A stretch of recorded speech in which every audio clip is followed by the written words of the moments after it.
America is in the midst of an opioid drug epidemic.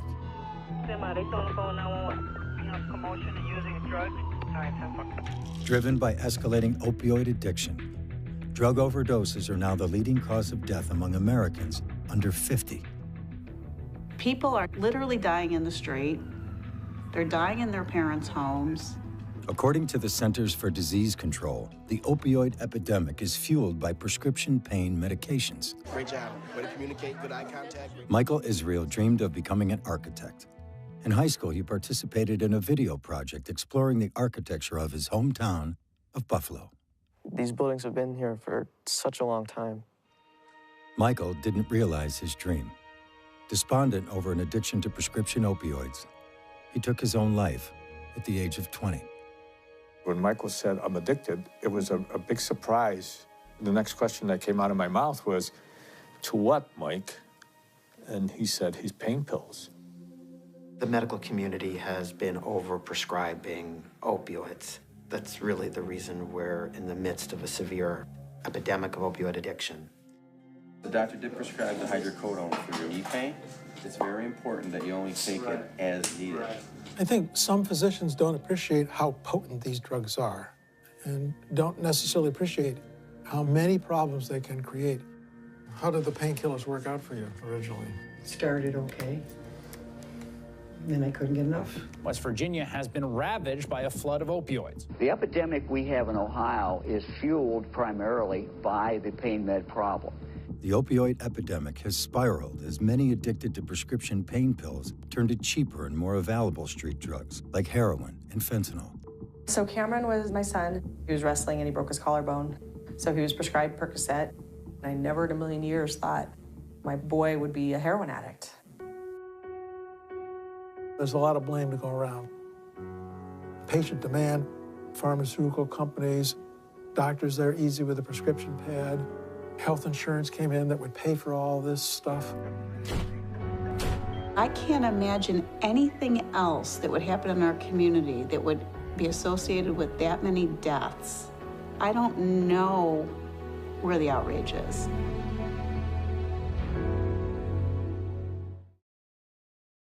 It's very hard to get over this image every day and every night of your kid taking his last breath.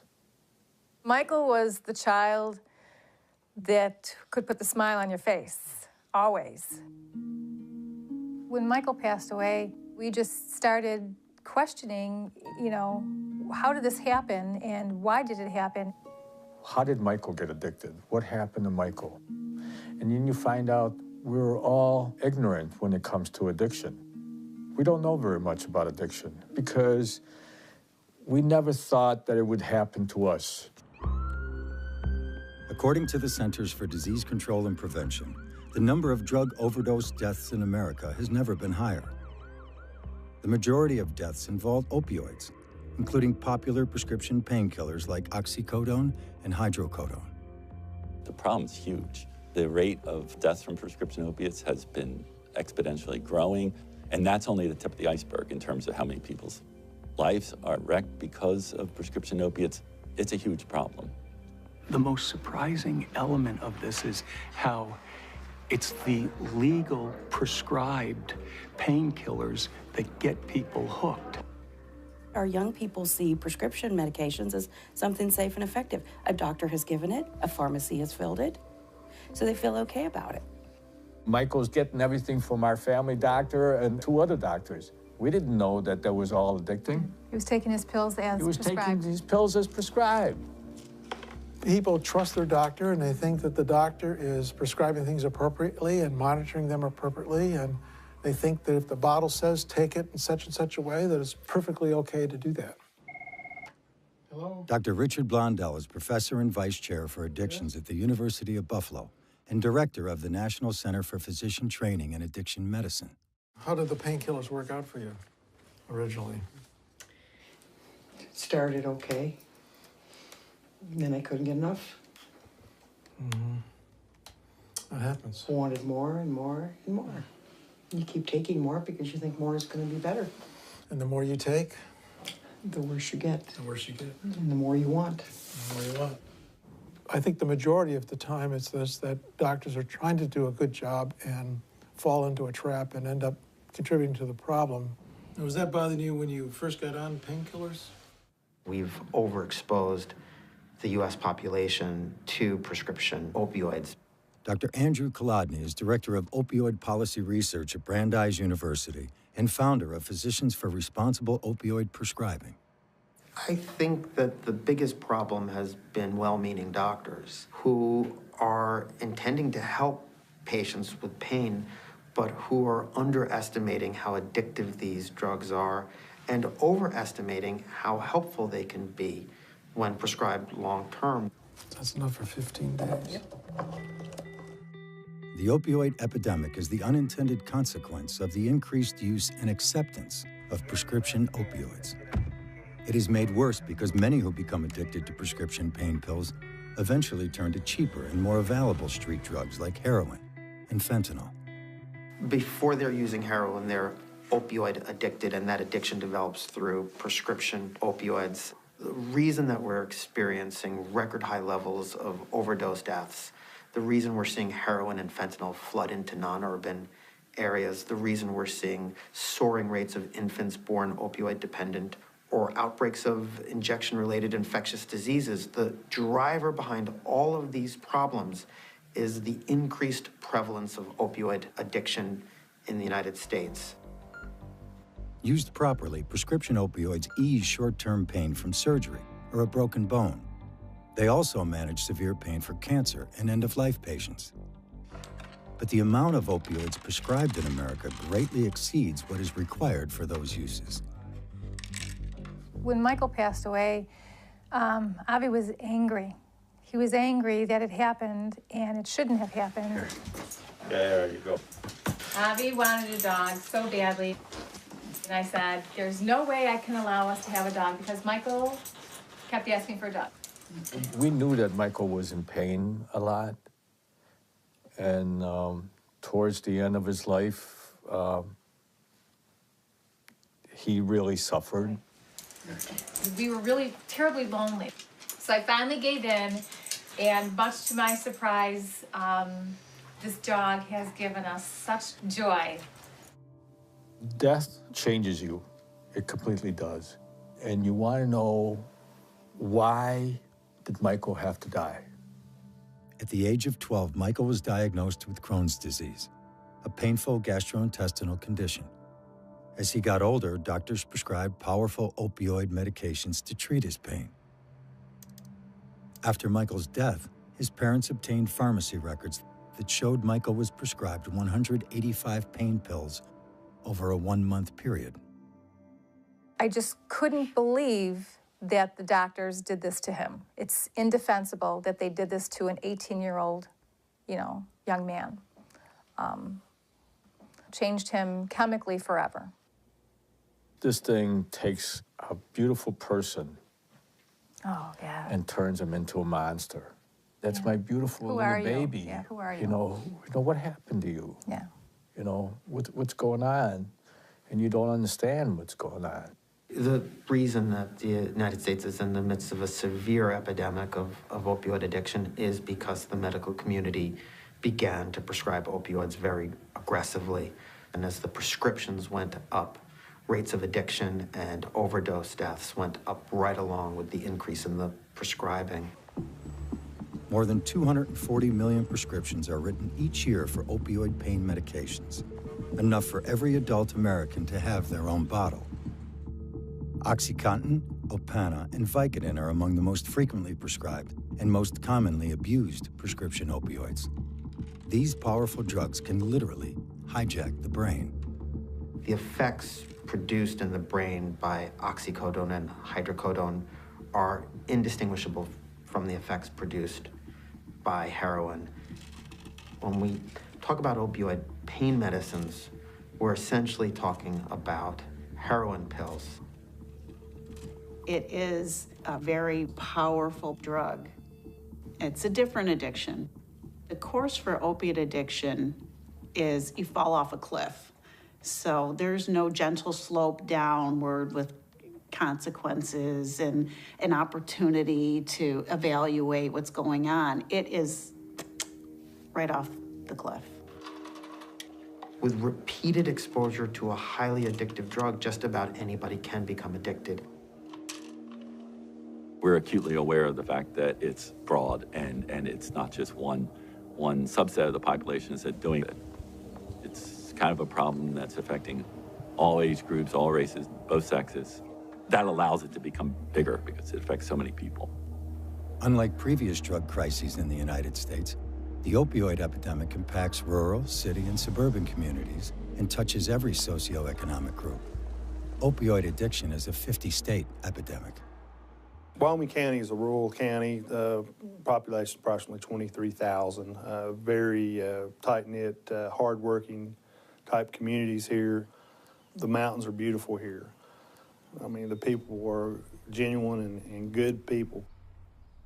Oceana is a close-knit community. They're still good here, but through the years it's progressively gotten worse, and it is getting worse. West Virginia has been hard hit by opioid addiction. It has one of the highest opioid prescription rates in the country and has one of the highest rates of opioid overdoses and deaths. The majority of our kids are affected by drugs in their immediate family. Good morning. In our career education class, we've talked about what do you want to be when you grow up? We know that we have to meet their basic needs before they'll ever reach out to, English or math. We're going to talk to each other, kind of be a sounding board. What does this career really, consist of? Primarily, we focus on keeping and making our kids feel safe. Got it? And learning does take second to that. If they don't feel safe, how can we expect them to learn? First of all, let me thank you so much for allowing me to come back to beautiful Oceana. Senator Joe Manchin visited Oceana Middle School in 2011 as a newly elected senator. He came to talk about education and jobs, but the middle school students had other things on their mind. So when I came down 5 years ago, that's what we were talking about the jobs opportunities. And then there were some students that wanted to talk to me. They wanted to share the life that they were challenged with, living in an area that become truly overrun by drugs. Chelsea was a 7th grader when she met with Senator Manchin in 2011. He came to our small community, and the conversation led to the problem with drugs in our community. Oceana is a wonderful town, wonderful people, great place to live, but then there's the drug problem. My mom and dad were divorced when I was in the 6th grade, and it was because of drugs. My dad was in a coal mining accident, and he soon after became addicted to painkillers. And he started putting those medicines before us. Chelsea was in the audience when Senator Manchin returned to Oceana Middle School in 2016. The senator was hoping to hear more encouraging stories from a new group of middle school students. He didn't. I think that what is wrong with our community, like the drugs in it, I haven't really seen a change because I don't know how it was like before, but my parents and my grandma and my aunt used to talk how it would be safe at night and you could Do whatever you want. You could walk the streets and you wouldn't have to lock your doors and have a doubt about anyone, and now everything is dangerous and you don't want to go outside alone even in the daytime. It's still that way here. You're still seeing that? Yes. My stepdad did them. He beat me and my mom, put a gun to my head's mom and me. What do he want you all to do? He wants you to take drugs too, or he wants your mom to take drugs, or he was just out of control? He wanted my mom to take drugs. She wouldn't do it. Is he gone now? Is he out of your life? He shot himself because of it.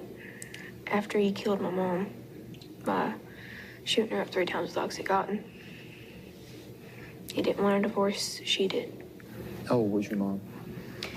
20. I was 5. But to have a child tell you that my mother was shot with a needle with oxycodone, and the first shot killed her, but the guy shot her 2 more times to make sure she was dead. For a little 12-year-old girl to tell you that, now think about it. You've seen the horrific effects it's had on your families. You've seen death in your family at a very young age. No child should go through what you went through. You know, this is life. This is how it is. Many kids don't know anything differently. They don't know that another world exists. You know, to them, this is normal. I took away from that conversation just as another day. I live that day in, day out from a lot of the cases that we have here. Very sad stories, and I've heard some horrendous stories over the years from this part of the state. You heard their stories. They were worse than ours were for 5 years ago. My story, it's sad, but their stories were devastating. Like, it was very upsetting to hear those. It's unbelievable that it's just getting worse. Every day we battle this, the effects of the drugs. We battle the addictions right here in school. They're precious kids, and they all have special qualities. We need to save their lives. We need to. I would just tell them that they had their future, and I don't want to ever have to go through that with myself or my family that I will have in years to come. We don't want this for our children, so maybe, you know, maybe we're not doomed. Children should not have to live like these children have had to live. They didn't ask for it. Teacher Deborah Davis fights the opioid epidemic at school and in the community. We are a faith-based organization. We're a nonprofit, and we were established in 2005 because families had nowhere to go. So how was your group of students? They did really good. So we started helping mothers and wives and children, and it wasn't long till we learned it was the community's problem. Okay, we just got this back from the printers. I focus on what happens if I don't do anything. Take off. For the longest time, no one would talk about anything. It was hidden. Therefore, it continued to get worse. So now, everybody's talking about it. Hopefully, we can stop talking about problems and start focusing on solutions. The crisis of opioid addiction is a relatively new problem in America. Prior to the mid-90s, the use of opioids to treat pain was limited. 2 factors triggered the dramatic increase in prescribing opioids to treat pain. Pharmaceutical companies began telling physicians that opioid pain relievers were safe, effective, and non-addictive. Around the same time, doctors were being pressured to treat pain more aggressively. There came out some new recommendation from professional medical organizations that pain is really supposed to be the 5th vital sign. In addition to your blood pressure and your pulse and your temperature, we're also going to ask you, on a scale of 1 to 10, how's your pain today? And if your pain's a 5 or greater, then the physician feels a mandate to medicate that. Taking 2 a day, so the maximum daily dose. The medical community begins to hear that we've been allowing patients to suffer needlessly because of an overblown fear of addiction, that the compassionate way to treat just about any complaint of pain is with an opioid. So there was a perfect storm of public demand for the treatment of pain, and the pharmaceutical industry right there creating a whole new generation of powerful drugs. Your hands are... Pain is the #1 reason people visit a doctor. Pain can be a challenging element for doctors to diagnose and treat.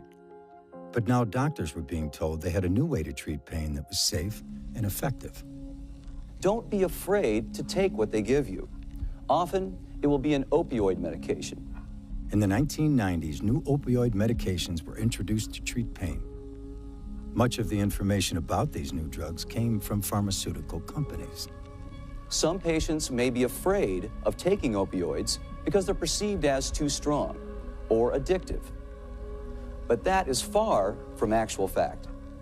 The reason that the medical community started to prescribe so aggressively is that in many ways we were responding to a brilliant marketing campaign. It was in 1996 that Purdue Pharma introduced OxyContin. It launched a campaign to encourage the medical community to prescribe opioids for common chronic conditions. The marketing effort included paid trips for doctors to workshops on pain treatment and visits from drug reps who often oversold the benefits and understated the risks of prescribing opioids to treat pain. While OxyContin was the most successful of the new prescription drugs, other companies were producing painkillers and engaging in similar marketing activities. The aggressive marketing increased the use of prescription painkillers to treat common types of pain, from toothaches and migraines to sports injuries and back pain. We start to hear that we shouldn't worry about patients getting dependent on the drug, that you can taper people off easily, and that this is the safe and effective way to help people with chronic pain. And what they were teaching was certainly wrong. I would describe that as one of the factors that contributed to the current crisis, and that never should have happened. It's unfortunate that it did. Ann Pritchett is Vice President for Policy and Research at PhRMA, an organization representing pharmaceutical companies in the United States. She previously served in the White House Drug Policy Office. It's very challenging to look back at the history, and I don't think that anyone involved could have anticipated that we would be facing the crisis we face today. Do I think that if there's inappropriate prescribing and over-promotion and that's for profit, that needs to be addressed? Yes. Do I think that there was inappropriate behavior that contributed to the problem we're in? Yes. But do I think that that's the sole reason why we face the opioid crisis we do today? I don't.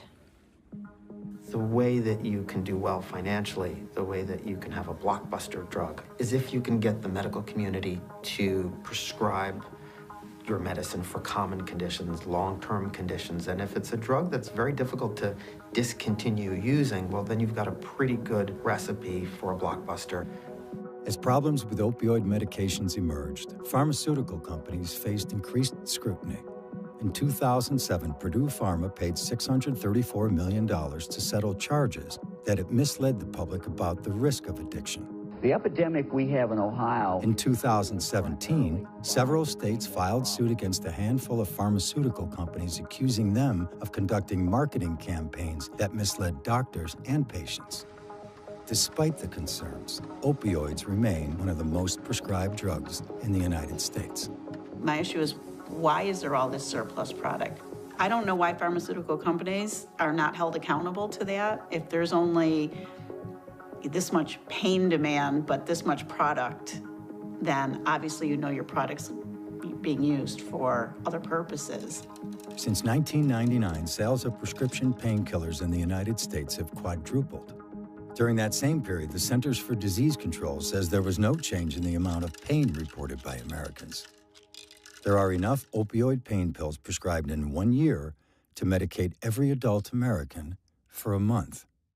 So clearly, we have a disconnect here. We have a situation where there's over-prescribing because it doesn't seem reasonable to think that for every American, there should be a 30-day supply of a prescription opioid. But how do we address that and still ensure that those with legitimate need are receiving access? I understand and empathize with the incredible pain and suffering that these families are facing. To blame the pharmaceutical industry as having the sole responsibility, I think, is misguided and wrong. I don't think that any one factor has led us to the current opioid crisis. It didn't happen overnight. It's not going to be solved overnight. And the more you open up this Pandora's box, you find a broken system in this country where there's parts scattered everywhere.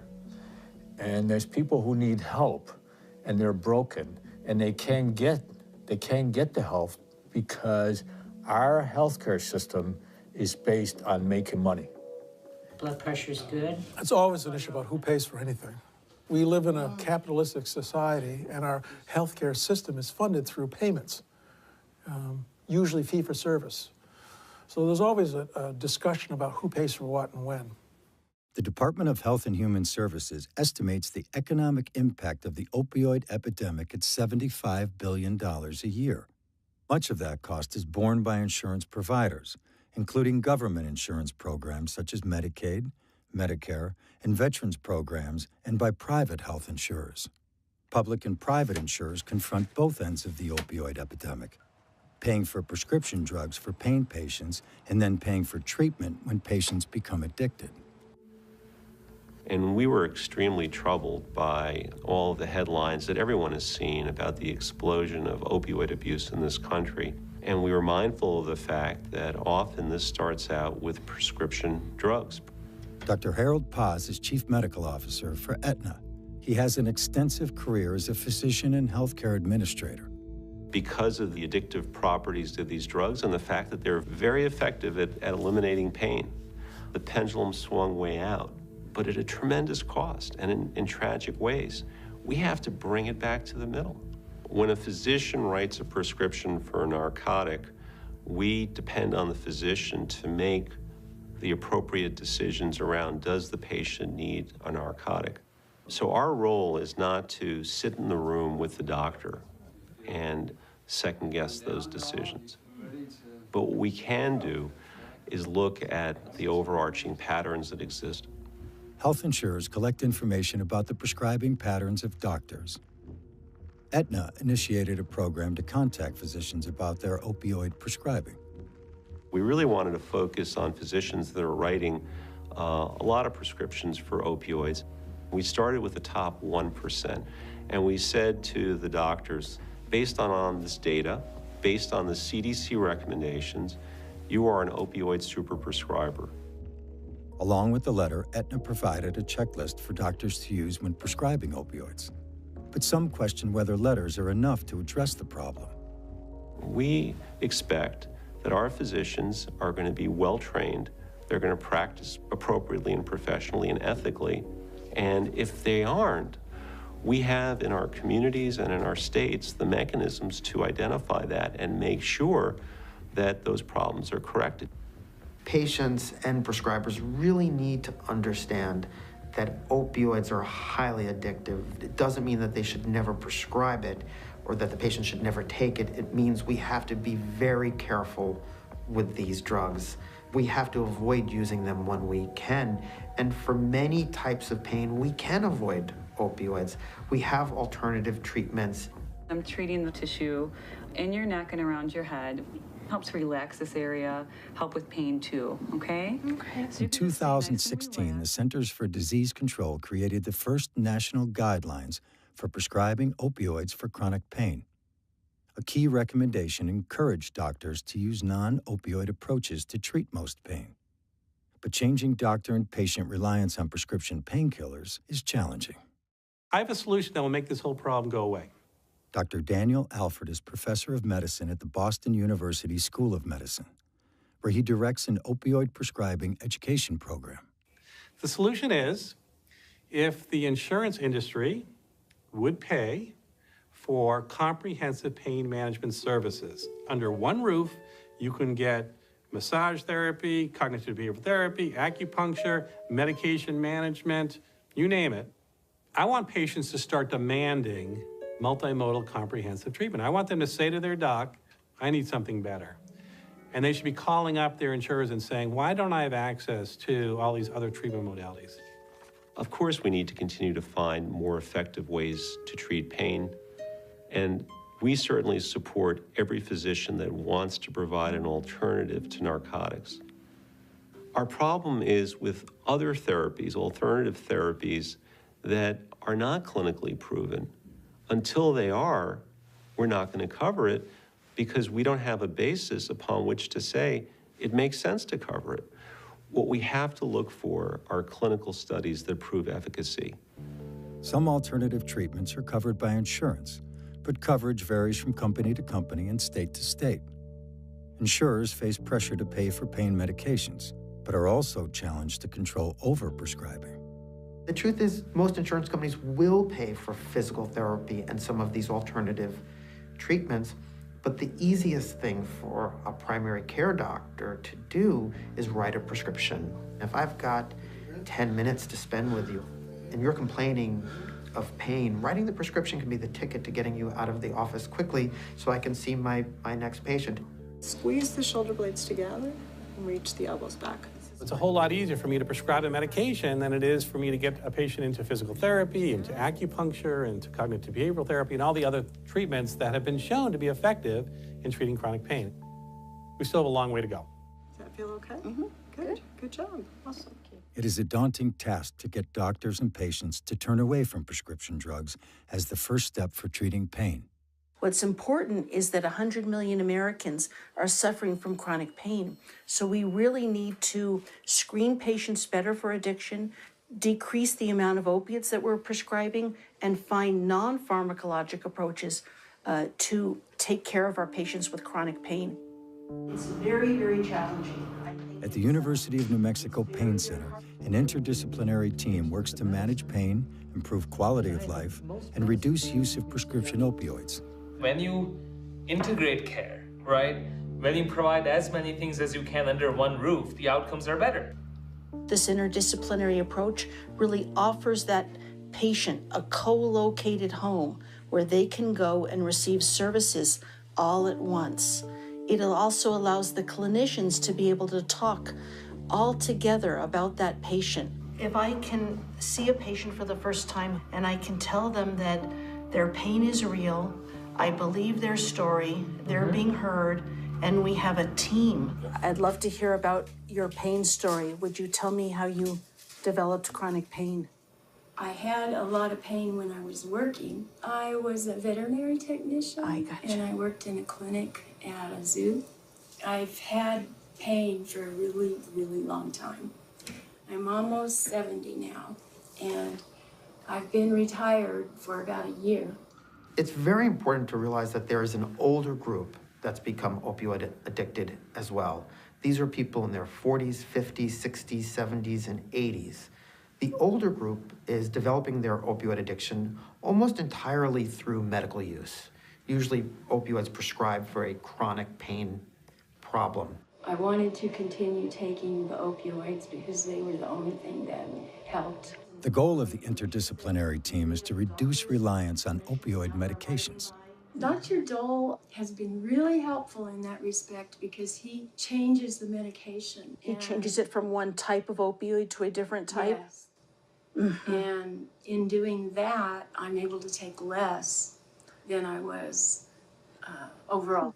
It's that communication that's ultimately going to lead to better patient outcomes. And I think that's what we're doing, which is so heartening.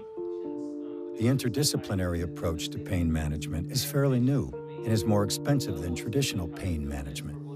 It takes money. We don't get reimbursed for some of our services, but I really do think that we have shown that we have a really good return on investment, and the patients are happier because they feel like they're being seen by a whole team, and they don't really need just that one opiate. I'll make that appointment for you. Okay. How does that sound? That sounds wonderful. I think you're doing great, Susan. Every time I or one of my colleagues writes a story on the opioid epidemic, we get responses from families, fathers, mothers who have buried children a week earlier, and they want to sit down and talk with us. And sadly, it's the same story. It's the same tragic set of circumstances, except for the names and faces. There's just no end to these stories. In my job, you deal with a lot of people who suffer losses. And there are people who lose a loved one and they cannot move on. There are people who lose a loved one and turn around and say, what can I do? That's what Jennifer was doing. So Cameron was my son. He passed away 5 years ago of a heroin overdose. I never in a million years thought that, my boy would be a heroin addict. So like I said before, and I'll say it again, I love life. I love all of its fights. Cameron was a student and athlete at one of the top high schools in Albuquerque, New Mexico. He was wrestling and he broke his collarbone and he had to have surgery. So he was prescribed Percocet. He was injured about 3 months later again in a football injury and broke his other collarbone. And he didn't require surgery the second time, but they gave him more painkillers the second time. You're given 30 pills by a doctor and you think that they need to take all 30 of them because otherwise why would they give you so many? It didn't even cross my mind that it was something that was dangerous or addictive or anything like that. It's fairly typical kids would get injured, whether they were in wrestling, football, gymnastics, Suddenly they're on a road, and it's a fast track, and it doesn't take very long. Cameron's road to heroin addiction was paved with prescription painkillers. Eventually, he turned to cheaper and more readily available street drugs.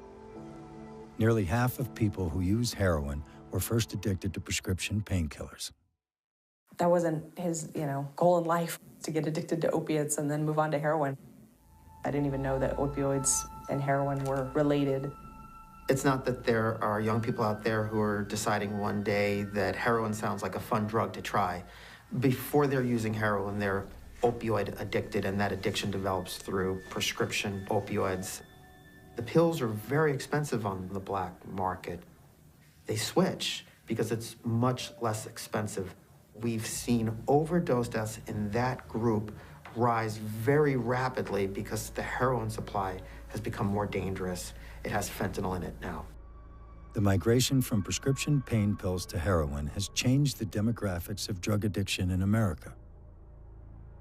While heroin use has increased in most socioeconomic groups, some of the greatest increases are in demographic groups with historically low rates of heroin use. Every person I've ever talked to who ends up a heroin addict, they talk about how when they were doing pills, they would never do heroin. They would never put a needle in their arm. Crossing those thresholds into the next phase, it's literally 5 minutes, because you go from, I've never hit a needle in my arm till a needle was in my arm, and now we're off and running. I was completely shocked. I quickly found out that, drugs don't discriminate. They're everywhere. For an addict like Cameron, what happens is that drug replaces everything. It replaces your love for your parents. It replaces your love for your friends, your other family members. You steal, lie, cheat, do whatever you can to get the money to get your next fix. That sounds like a cliche, but it's a cliche because it's true. That's what happens. Since my son passed away, my life has completely changed. I felt like nothing was the same anymore, and nothing meant as much anymore. And so it was very difficult, and it's still very difficult. Even though it's been 5 years, it still feels like it was yesterday. As with many parents who lose a child to opioid addiction, Jennifer has devoted her life to helping others. She started Serenity Mesa, a youth addiction recovery program. We do long-term treatment for young men age 14 to 21, and we provide not only drug treatment and counseling, but life skills, high school education, and job placement, job readiness programs, things like that. And we're able to really dig deep into some of the trauma and some of the underlying issues that may have caused their substance abuse in the first place. Helping others deal with addiction has helped Jennifer face her own loss. It helps to help other people and to see, all the young men at Serenity Mesa and the progress that they make and how well they do. They're battling to save their life right now. They don't realize it because they're so young. And that was the issue, I think, with Cameron, is he was just so young. He didn't know he was dealing with a life or death situation. He just thought he could quit whenever he wanted to and everything would go back to normal. They say that you learn to live with grief. You don't get over it. It doesn't go away, but you learn to live with it. But, I still think about him all the time. It's been said to me that these people aren't bad people trying to be good. They're sick people trying to get better. With the opiate population, it's different in the fact that a lot of times they don't see this train coming down the tracks. It's an injury, it's a surgery, and oftentimes that's where it starts. Hey, Bill. How are you? Good. Nice to see you again. Yeah, so it's been, 2 weeks now? I was 15 years old and I had a tumor in my spine. Spent a week in the hospital. They sent me home with a bunch of medication. I ended up being addicted to opiates. I gave up. I didn't care what happened to me. It's a pretty horrible feeling when you don't really care if you live or die. Okay, so what's up for this week? What do you have planned? My son loves dinosaurs, so I think this weekend we're gonna go to a fossil museum. Should be fun. I'm excited. It's amazing what you think is normal turns out to be this terrible ordeal that I dealt with for the past 15, 16 years. it takes over your life. It's sickening to even think of the things that I've done and the people that I've hurt, and just not to even care at the time what was going on. I think deep down, every addict has a desire to not be living that life anymore. I think that desire has to be strong enough to want to change, to outweigh the draw, the pull from that part of the brain that's been sort of hijacked by the addiction. Opioids are one of the toughest addictions to break. Opioids produce an addictive euphoria that alters the chemistry of the brain. According to the National Institute on Drug Abuse, treatment programs that focus only on abstinence do not result in long-term recovery. The reality is there's no fix, there's no cure for this disease. There's a lot of work involved in this. It's not just a quick fix or a miracle cure. There's not a magic bullet out here. We don't have a one and out, well, come in and we'll save you and you're gonna be all good. It's a long and difficult road. Opioid addiction is a chronic disease, like diabetes or heart disease. All need to be managed for a lifetime. Treatment for addiction typically includes some form of individual or group therapy. What you become when you're getting high is not who you are. You know, who you are is sitting in this chair today, fighting, struggling with the courage, the faith, and the hope that tomorrow could be a better day. The disease can be arrested. You know, you can lock it up and lock it up forever, you know, and as long as you don't put that key in the lock and turn it and let it loose, you can be free from the horrors of addiction. Things got really rough for me before they ever seemed like they were going to get better. I can remember one time I was working with a family, and the day the young man was to leave our facility, the mother thanked me. She said, "Thank you for curing my son." And I said, "I'm sorry, there's really no cure. This is a daily reprieve contingent upon what your son is going to do moving forward." It's hard as hell to bring yourself to a program like this, to do something to really change your life and get outside of your comfort zone. Treatment must address changes to the brain caused by opioid addiction. Medication-assisted treatment is a proven effective treatment for individuals with opioid use disorder. Use of medications helps to wean the brain off opioids and improve outcomes for addicted patients. One of the most effective treatments is a medicine called Suboxone or buprenorphine. It will control people's cravings, and it reduces the risk that they're going to die of an overdose. Opioid replacement with buprenorphine is one of those things that for many people is a game changer. While medication-assisted treatment improves the chances for recovery, there is a lingering issue of why treatment for opioid addiction often fails. Oftentimes, it's not just one treatment, it's multiple treatments. And that's where I think the frustration comes in, where people think that, you know, recovery doesn't work.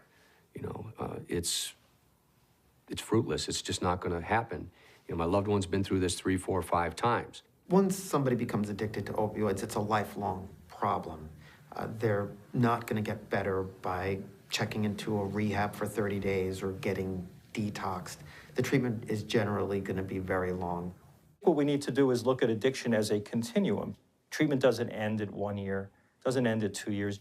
I think what we're faced constantly is families, friends, employers that think that a stint in a rehab for a month means potential success. But for the most part, people will have lapses. Because information about treatment is not well documented, it is hard to know how many people relapse. But relapse does not mean failure. You go into treatment and it doesn't fix you. And you're going to have people who fall off the wagon. And, you know, but the thing is not to condemn the kid, is to say, okay, we need to start all over again. We have to prepare people for a relapse better because it is likely. That's what the research tells us. That's what we see on the ground. And families, people need to be prepared for that. Addiction is looked at as you did it to yourself. It's your problem. Pick yourself up by your boots, pull your socks up, and go take care of yourself. It doesn't work like that. It doesn't work like that at all. Is everybody excited about getting going here today? Yeah, all right, let's do this. One of our most popular classes are cycling or spin, as people know it. Treatment goes beyond dealing with the power of the addiction to help patients reconnect to seemingly ordinary activities. Pick up your pace a little bit. It not only helps with your fitness, improve fitness, but it also improves your mood, which will then, they'll feel better about themselves, they'll have better confidence in themselves, because they are very broken when they first come into us. It's not hopeless, but because it's not an easily resolved problem, they're scared out of their minds. It took me to get hope in myself that I could do this before I could even really make any actions toward recovery. You walk around here and you talk to the people that are here, and for this point in time, they have a chance. The challenge for many is finding access to treatment. The National Institute on Drug Abuse estimates fewer than 12% of Americans suffering from substance use disorders receive treatment. For many, the stigma associated with opioid and heroin addiction gets in the way of treatment. But when you talk about addiction, sometimes that triggers responses based on prejudice and ignorance. So there are some who might think that it's not a medical problem at all. It's just a moral character defect. It's a really important thing to work on yourself and have goals again. What I don't like about describing this as an abuse problem is I think it puts in people's mind the notion that what we're dealing with is a problem of people behaving badly, taking dangerous drugs because it feels good and they're accidentally killing themselves in the process. That isn't what's going on. Once you're addicted, you're not doing it because it's fun or you're choosing the lifestyle. You're doing it because you have to. Those are things that we can use for our recovery. You should not be ostracized and you should not be punished because something happened to you unintentionally or accidentally. The families that are grappling with a loved one that is in the throes of addiction, our message from personal experience to them is grab your child, hold them tight, and let them know that you're in it together. You know, it's not just them alone. You're in it together because that child is in for the fight of their life, for the rest of their life.